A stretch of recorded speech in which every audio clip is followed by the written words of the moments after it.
Gidan rahoto.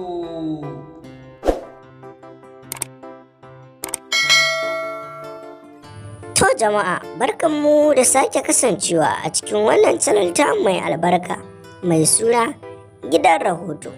A yau dai muna ɗauke da labarin wannan jaruma mai suna Rahama Sadau. Kafin mu tsunduma cikin shirin na ka'in da na'in, ku daure ku danna alamar subscribing sannan ku danna alamar ƙararrawar sanarwa.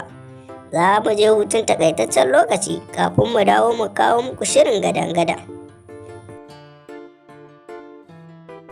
Hakika mutane da dama suna alawadare ga wannan jaruma mai suna Rahama Sadau, domin ta jawa Kannywood zagi da ma shauran abokan aiki baki daya.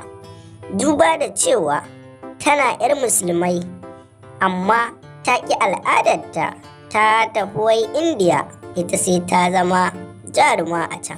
Allah sarki, shin wai jaruman Najeriya su Ali Nuhu, Adam A Zango da take fina-finai da su biyanta ne ba sa yi, ko kuma shirye-shiryen ne kawai suka daina burge ta har ta yanke wannan kyakkyawa ko kuma a ce mummunan hukunci na barin Kannywood ta koma Bollywood. Allah sarki, jaruma wato hakan tana ganin cewa fita ce a gurinta.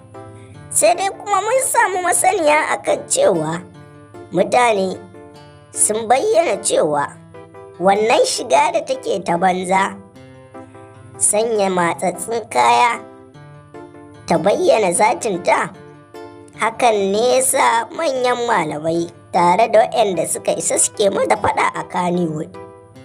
Sai mutane suke yamaɗi da kan cewa ai wannan faɗa da ake mata shi ya hassala ta yanke wannan hukunci na komawa Bollywood, ma'ana cikin turawa ko in ce muku cikin indiyawa. Kun ga kuwa duk abin da za ta yi babu mai kwabarta.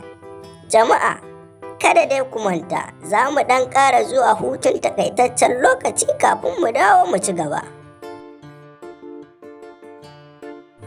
Hakika masu sauraro, wannan shine bayani da muka samu daga bakin wasu mutane wanda gashi nan an bazzance a duniya. To dai kada ku manta, idan wannan ne farkon zuwanka wannan channel mai albarka, ka danna alamar subscribing domin Gidan Rahoto ta kuci.